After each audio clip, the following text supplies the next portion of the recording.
Appeals from order under CPC 1908 introduction. Appeal क्या है? एक लीगल राइट है जो कि पार्टीज़ को मिलता है, जिसके थ्रू वो लोअर कोर्ट के किसी डिसीजन का रिव्यू या रिवर्सल करवा सकते हैं। CPC 1908 में आपको अपील का जो कंसेप्ट मिलेगा वो दोनों डिक्रीज और ऑर्डर्स दोनों के लिए मिल जाएगा। तो मतलब आप अपील फाइल कर सकते हो against a decree and an order. ठीक है।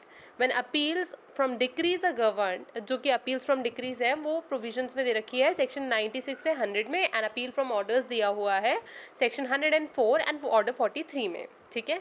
Appeals from orders are exceptional and lie only from those orders expressly specified by law. Appeals from orders exceptional होती हैं और एक्सेप्टेड कुछ मतलब अपील फ्रॉम ऑर्डर्स नहीं होते हैं। एक्सेप्शनल मतलब कुछ एक्सेप्शंस दे रखे हैं, बस उन्हीं केसेस में होते हैं जो orders expressly specified by law है। ठीक है। Meaning of order, section 2 clause 14 of the CPC बताता है कि ऑर्डर क्या होता है। तो ऑर्डर एक formal expression of any decision होता है जो कि सिविल कोर्ट ने दिया, but it is not a decree.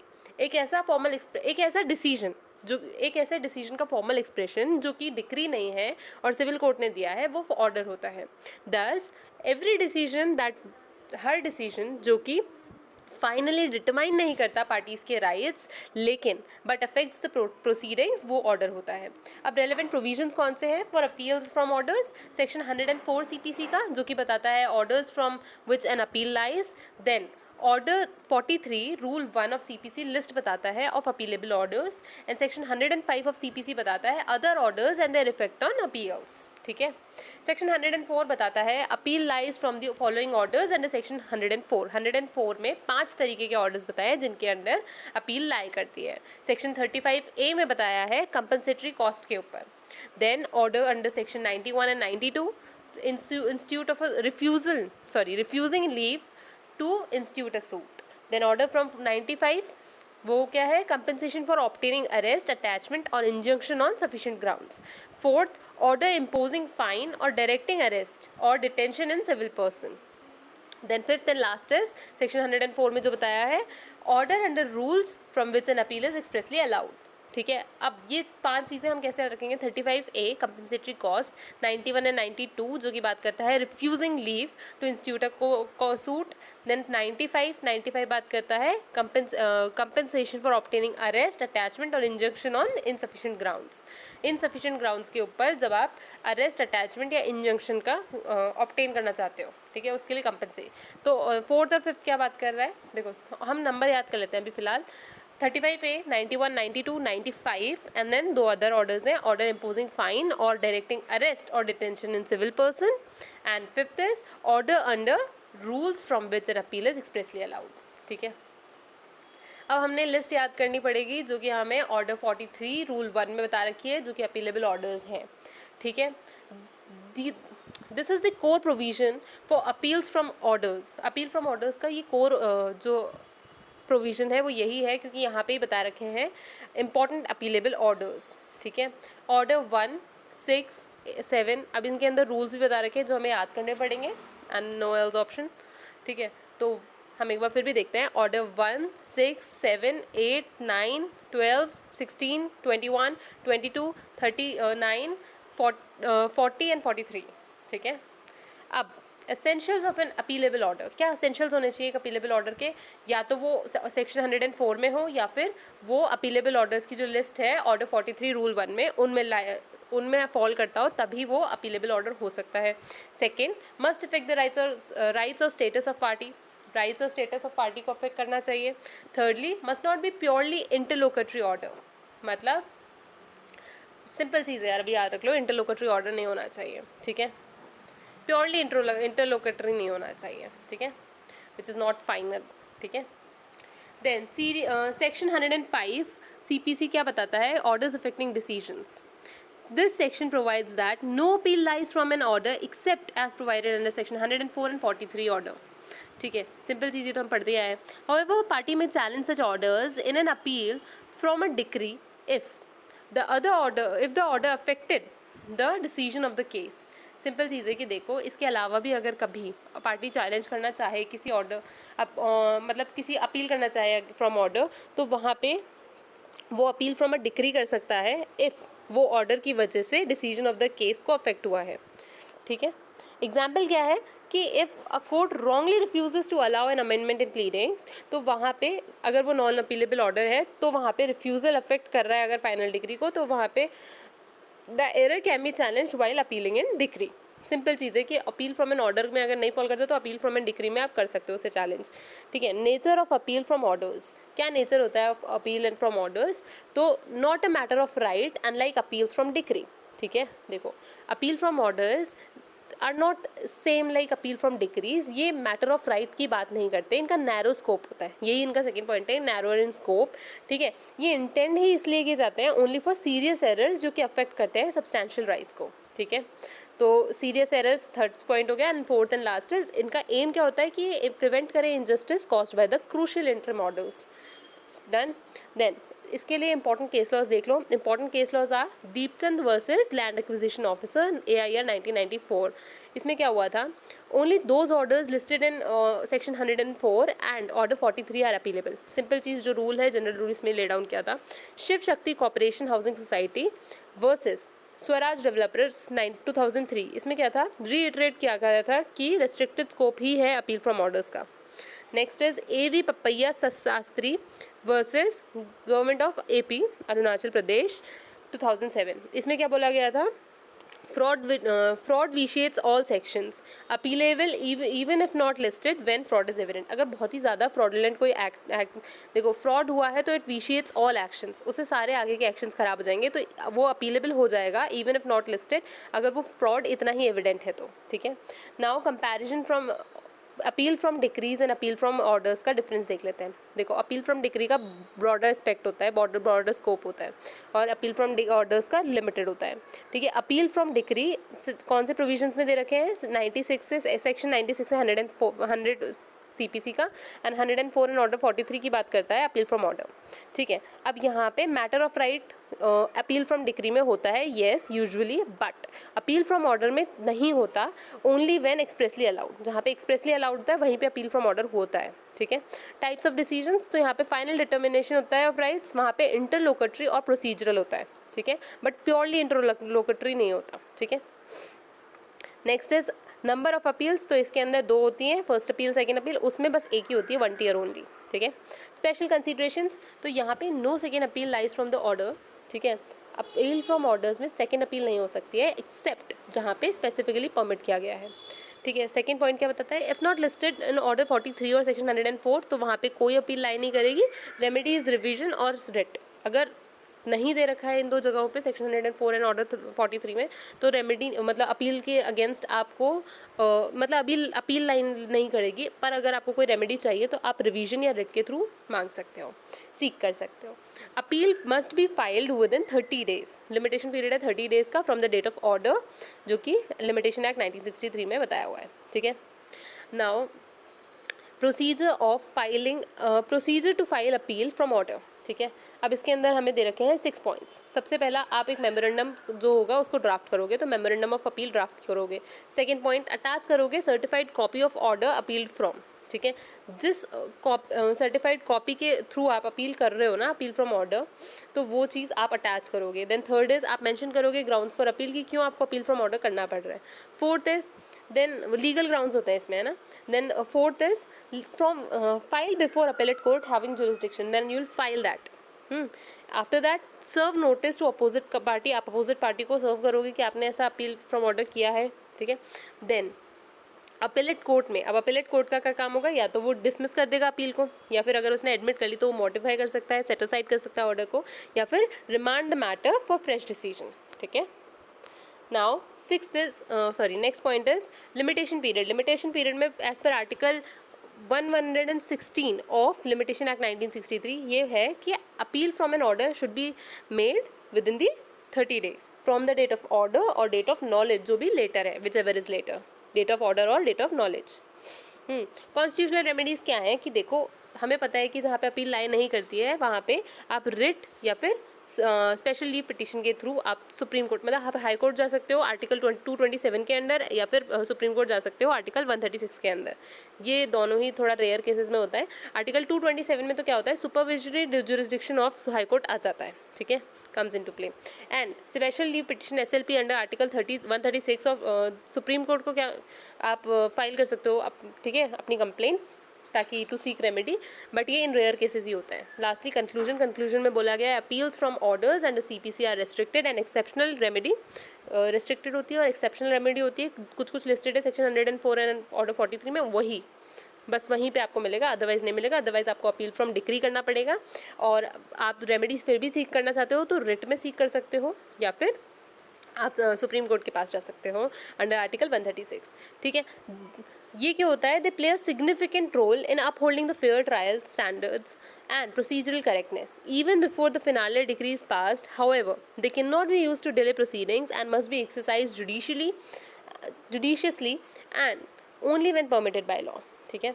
Next is appeals to the supreme court under the CPC 1908। अब सुप्रीम कोर्ट क्या है, सबसे पहले इंट्रोडक्शन में बताओगे। Supreme court is the apex court, final court of appeal है in civil and criminal matters दोनों में, ठीक है। अब the right to appeal to supreme court in civil cases, कौन से सेक्शन के अंदर मिल रहा है ये राइट, हमें मिलता है ये right section 109 and section 112 of CPC को जब हम साथ में पढ़ते हैं read with articles 132, 133, 134 of the constitution of India, section 104 and 112 of CPC with article 132, 3 and 134 of constitution of India, ठीक है। तो appeal to the supreme court are allowed only in exceptional circumstances involving substantial questions of law of general importance and not as a matter of right in all civil cases। देखो हर case को अगर हमने supreme court के पास जाने दिया तो ऐसे तो बहुत ज़्यादा बर्डन सुप्रीम कोर्ट पे भी बढ़ जाएगा। तो ये सुप्रीम कोर्ट के पास जाने वाली चीज़ ना, substantial question of law of general importance जब क्वेश्चन में हो, सिर्फ तभी जा सकते हो आप, और ये एक्सेप्शनल सर्कमस्टांसेस होते हैं, काफ़ी रेयर केसेस में होता है, ठीक है। एंड नॉट इन अ इसमें ना मैटर ऑफ राइट की बात नहीं है, ठीक है। Now constitutional basis for civil appeals, तो सेक्शन आर्टिकल 132 से 136 हमें देखना है, 132, 133, 4 एंड 6, ठीक है। तो 132 क्या बात करता है कि appeals involving substantial question of law as to the interpretation of the constitution. Article 133 बात करता है civil appeals from high courts to supreme court. Article 134 बात करता है क्रिमिनल अपील्स की, and article 136 special leave to appeal, discretionary power होती है supreme court की, ठीक है। Now relevant CPC provisions for appeal to Supreme Court 109, 110, 111 and 112। 109 बात करता है जहाँ पे अपील लाइज करती है टू द सुप्रीम कोर्ट, ठीक है, when appeal lies to the supreme court. Then 110 repeal हो चुका है जो कि फॉर्म ऑफ पेक्यूनरी टेस्ट के बारे में था, ठीक है। देन 111 बात करता है final decree in which appeal lies, and 112 बात करता है एप्लीकेशन ऑफ रूल्स, ये एक सेविंग क्लॉज है, ठीक है। अब सेक्शन 109 से स्टार्ट करते हैं। 109 बात करता है when appeal lies to supreme court.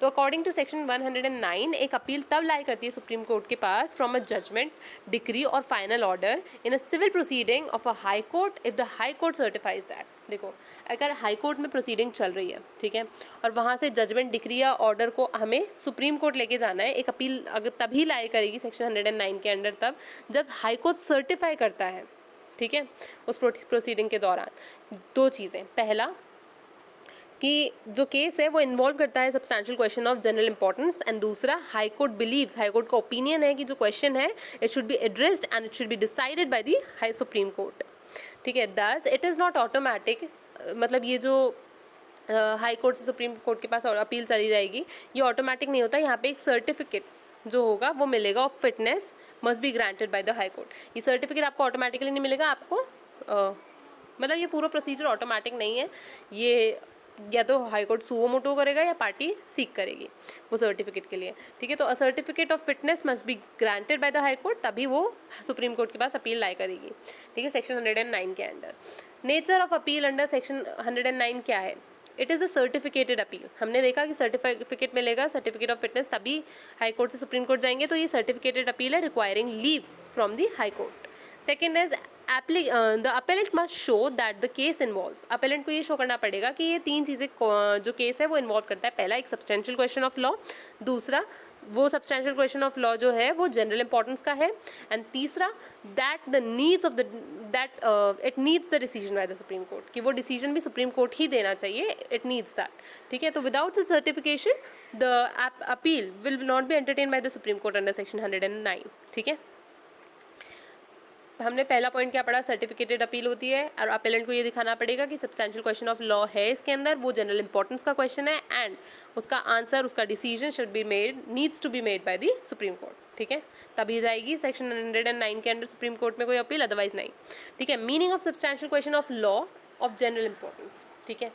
तो the question must not be trivial और already settled. Already settled answer नहीं होना चाहिए, ऑलरेडी सेटल्ड क्वेश्चन नहीं होना चाहिए और कोई ट्रिवियल क्वेश्चन नहीं होना चाहिए. Substantial question of law of general importance, बहुत ट्रिवियल क्वेश्चन तो हो ही नहीं सकता.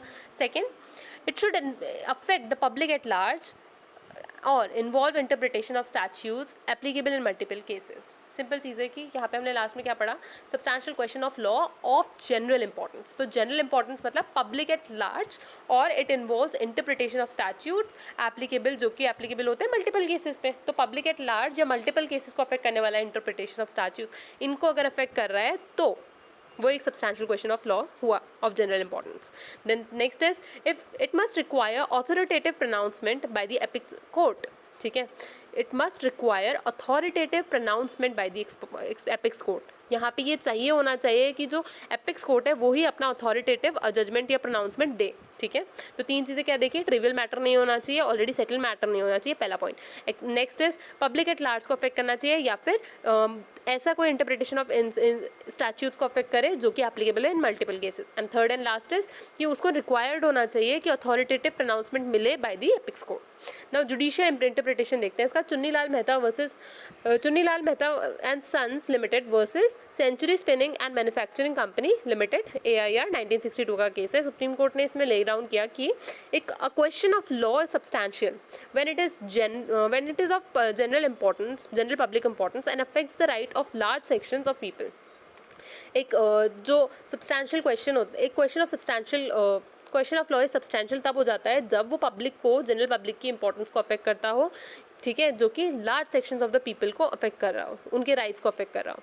Now procedure for appeal under section 109. ठीक है. पहला, application to the high court for certificate. आप हाई कोर्ट में सर्टिफिकेट दोगे अंडर आर्टिकल 133 एंड सेक्शन 109. ठीक है. कि वो आपको सर्टिफिकेट दे, सर्टिफिकेट ऑफ फिटनेस, जिसकी वजह से आप सुप्रीम कोर्ट जा सको. तो पहला चीज़ होगा, आप एप्लीकेशन मांग रहे हो हाई कोर्ट से फॉर सर्टिफिकेट, आप एप्लीकेशन दे रहे हो हाई कोर्ट को फॉर सर्टिफिकेट. ठीक है. Under article 133 and 109 of CPC. Next is it granted appeal is filed before the supreme court with in 90 days of the grant. अब certificate मिल चुका है और उसके बाद आपने अपील फाइल कर दी है सुप्रीम कोर्ट में with in 90 days of the grant. जैसे ही आपको सर्टिफिकेट मिला उसके 90 days के with in. Now filing includes, अब आप फाइल कैसे करोगे, एक सर्टिफाइड कॉपी होनी चाहिए हाई कोर्ट की जजमेंट की. ठीक है.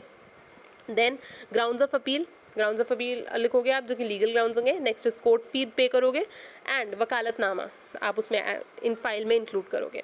ठीक है. तो registry of supreme court scrutinizes the appeal for maintainability. अगर सुप्रीम कोर्ट ने रजिस्टर कर ली वो जो आपने फाइल किया है, ठीक है, तो उसके बाद ये माना जाएगा कि अब it scrutinise the appeal for maintainability. अब आपका जो अपील है वो सुप्रीम कोर्ट में मेंटेनेबल है. ठीक है. वो सुनेगा.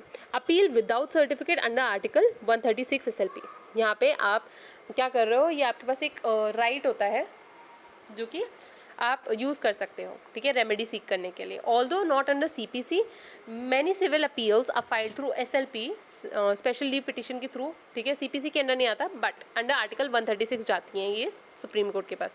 तो सुप्रीम कोर्ट में in its discretion grant special leave. Supreme court का डिस्क्रिशन होता है, या तो वो ग्रांट कर सकती है. ठीक है. Special leave to appeal from any judgment order passed on the court और ट्रिब्यूनल. ठीक है.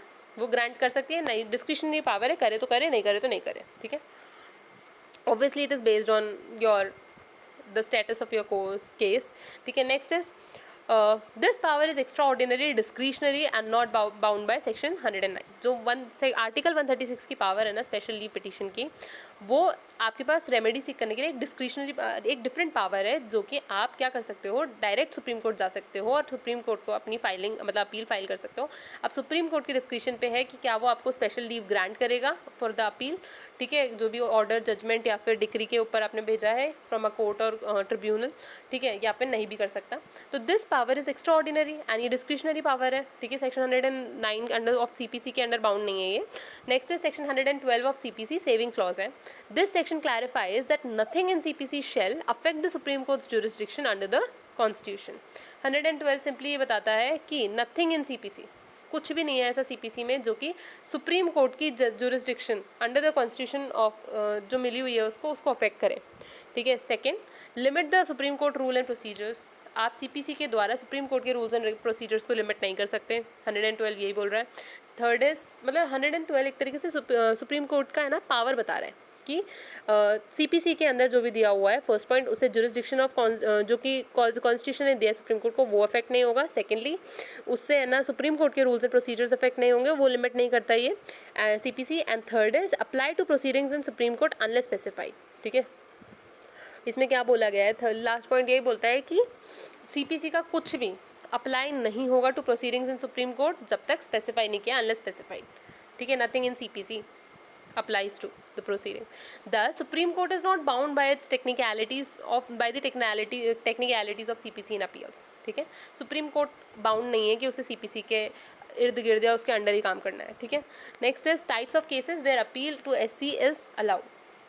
फर्स्टली, कॉन्स्टिट्यूशनल इंटरप्रिटेशन का कोई केस है आर्टिकल 132 के अंडर, ठीक है, तो वहाँ पे आपको ज़रूरी नहीं है, वहाँ पे मतलब अपील SC अलाउ कर देता है। Next is substantial civil law questions, article 133 और section 109। Next is disputes involving central legislation affecting many litigants, तो वहाँ पे भी वो केसेस भी सुप्रीम कोर्ट अलाउ कर देता है। Fourth, conflict in views of different high courts, different high courts का कन्फ्लिक्ट है तो लैंड एक्विजिशन कंपनसेशन इश्यूज़ हैं तो मेजर कॉन्ट्रैक्ट कंपनी और आर्बिट्रेशन लॉ केसेस हैं तो, ठीक है। Now next is limitation for filing appeal, तो आर्टिकल 132 ऑफ लिमिटेशन एक्ट जो है, appeal to supreme court under certificate 90 days जब से आपको सर्टिफिकेट मिला है तब से आपको सुप्रीम कोर्ट में अगर अपील फाइल करनी है तो कर दो, ठीक है। सर्टिफिकेट कौन सा, सर्टिफिकेट ऑफ फिटनेस, जो कि हाई कोर्ट को मिलता है। Next is special leave petition, तो उसमें भी 90 डेज है, 90 days from the date of high court judgment और ऑर्डर, ठीक है। Next is distinction between appeal from और appeal under section 109 and SLP under section under article 136, ठीक है। तो ये जो 109 के अंदर जो पावर है ये स्टैट्यूटरी अपील है, लेकिन वहाँ पे 136 के अंडर अगर आप आर्टिकल 136 के अंदर स्पेशल लीव डाल रहे हो तो वो डिस्क्रिशनरी पावर आ जाती है सुप्रीम कोर्ट के ऊपर कि उसको करना है कि नहीं करना है, ठीक है। पर यहाँ पे अगर आपने ऐसे स्टैट्यूटरी अपील की है तो वो उसने अगर एक्सेप्ट कर लिया है अपील तो वो मेंटेनेबल होगी, ठीक है। नेक्स्ट इज रिक्वायर्ड सर्टिफिकेट, तो सेक्शन 109 में येस, आर्टिकल 136 में no. Next is filed in SC, yes, दोनों। Next is involves question of law, yes, वहाँ पे यूजुअली। नाउ स्कोप क्या है, नैरो, 109 का नैरो है, ठीक है। इसमें 4 ही अपन को पॉइंट्स दे रखे हैं कि उनमें ही जाओगे तो जाओगे, 5 दे रखे हैं, 5 में जाओगे तो जाओगे, अदरवाइज नहीं, ठीक है। बट आर्टिकल 136 में ब्रॉड है, ठीक है। अब फ्रीक्वेंसी क्या है, सेक्शन 109 के अंदर रेयरली केसेस जाते हैं और आर्टिकल 136 में बहुत कॉमन है कि जा रहे हैं केसेस सुप्रीम कोर्ट के पास। नाउ इंपॉर्टेंट केस लॉज क्या है, union of India versus Mahindra supply company, 1962 का केस है। Substantial question of law must be requiring supreme courts decision, ठीक है। ये चीज़ की सब्सटैंशियल क्वेश्चन ऑफ लॉ तो है, लेकिन उस पर जो डिसीजन है that is needed to be given by the supreme court, वो चीज़ होनी चाहिए। Next is Chunnilal v Mehta case versus, ठीक है। उसमें क्या बोला गया था, 1962 का केस है, leading that substantial question of law is of should be of general importance, ठीक है, जनरल इंपॉर्टेंस का होना चाहिए। प्रीतम सिंह वर्सेस स्टेट, 1950 का केस है, जिसमें बोला था कि special leave petition is an extraordinary remedy not to be used casually, ठीक है। Next is dismissal of appeal by supreme court. अब सुप्रीम कोर्ट के पास एक ये पावर भी होती है कि वो डिसमिस कर सकती है अपील को। Dismiss the appeal summarily if no merits, अगर उसे लगता है कि कोई मेरिट्स ही नहीं है केस के तो वो डिसमिस कर सकती है समरीली, ठीक है। Next is allow the appeal setting aside the judgment, ये तो होती है कि वो अपील को एडमिट करके जो ऑर्डर है उसको सेट असाइड कर सकती है, सेट असाइड द जजमेंट, ठीक है। नेक्स्ट इज रिमांड की पावर होती है, remand the case to lower court. Next is pass such orders as it deems fit in interest of justice, ठीक है। ऐसा कोई भी ऑर्डर दे सकती है, तो 4 चीज़ें, पहला डिसमिस कर सकती है, अलाउ कर सकती है, जिसमें सेट असाइड भी कर सकती है, फिर रिमांड कर सकती है और कोई ऐसा ऑर्डर पास कर सकती है जो भी उसे इंटरेस्ट ऑफ जस्टिस के लिए ठीक लगे। Then supreme court rules 2013 govern करते हैं द प्रोसीजर फॉर अपील्स, जिसमें की पॉइंट्स ये हैं कि petition for special leave must be filed from in form 28। अगर स्पेशल लीव आप फाइल करो तो फॉर्म 28 के अकॉर्डिंग ही करोगे, वो पिटीशन वैसे ही जाएगी। Appeal from under certificate must be filed with complete documents. जो आप अपील फाइल कर रहे हो ना सर्टिफिकेट के साथ, अंडर सर्टिफिकेट वाला, ठीक है, तो वो चीज़ कंप्लीट डॉक्यूमेंट्स के साथ होनी चाहिए। एंड रजिस्ट्री कैन रिजेक्ट, अब वो जो रजिस्ट्री है उसके पास एक पावर भी होती है कि वो रिजेक्ट भी कर सकता है डिफेक्टिव अपील्स को, ठीक है। Finality of supreme court decisions, देखो एज पर article 141 the law declared by the supreme court is binding on all the courts. Article 141 बोल देता है कि जो सुप्रीम कोर्ट ने कह दिया वो अब लॉ डिक्लेयर्ड है और सुप्रीम कोर्ट की कही हुई वो चीज़ बाइंडिंग है सारे कोर्ट्स पे। Once supreme court decides a case it becomes the final word and no further appeal lies, ठीक है। कंक्लूजन क्या है? Appeals to the supreme court under CPC are governed by strict and exceptional conditions. They are intended only for cases involving important legal questions and not to correct every error of the high court. क्या बोला है यहाँ पे, है ना, सिर्फ वही चीज़ें देखो, पहली चीज़ कि अपील टू सुप्रीम कोर्ट जो होंगे सुप्रीम कोर्ट के अंडर, मतलब सीपीसी के अंडर, वो बहुत ही स्ट्रिक्ट एंड एक्सेप्शनल कंडीशंस के द्वारा गवर्न किए जाते हैं, तो बहुत आसानी से कोई जा नहीं पाता। एंड वो इंटेंड ही इसलिए किए गए हैं ताकि इंपॉर्टेंट जो लीगल क्वेश्चंस होंगे उनको करेक्ट किया जा सके, नॉट एवरी छोटी मोटी मिस्टेक एरर जो हाई कोर्ट कर देता है, ठीक है। The requirement of certification ensures that only the most significant cases reach the apex court। ये जो प्रोसीजर है ये इतना कॉम्प्लिकेटेड इसीलिए है, ये सर्टिफिकेशन इसीलिए हो रहा है कि मोस्ट सिग्निफिकेंट जो केसेस हों वही एपेक्स कोर्ट तक जाएं। वाइल अंडर सेक्शन 109 के अंदर जो सीपीसी में दे रखा है, वो जो फ्रेमवर्क दिया हुआ है वो द डिस्क्रिशनरी पावर अंडर, ठीक है, देखो सेक्शन 109 के अंडर सीपीसी में इतना जो फ्रेमवर्क दे रखा है वो इतना कॉम्प्लिकेटेड दे रखा है कि बहुत कम केसेस पहुंच पाते हैं, और वहीं पे डिस्क्रिशनरी पावर दे रखी है अंडर आर्टिकल 136, जो कि एक एक्स्ट्रा ऑर्डिनरी पावर है, जो एक्स्ट्रा ऑर्डिनरी कॉन्स्टिट्यूशनल रेमेडी है आर्टिकल 136, तो उसमें भी है ना डिस्क्रिशनरी पावर दे रखी है कि अगर कोई फालतू का केस पहुंच जाता है तो हटा दो, ठीक है। Together they safeguard the interest of justice and constitutional supremacy.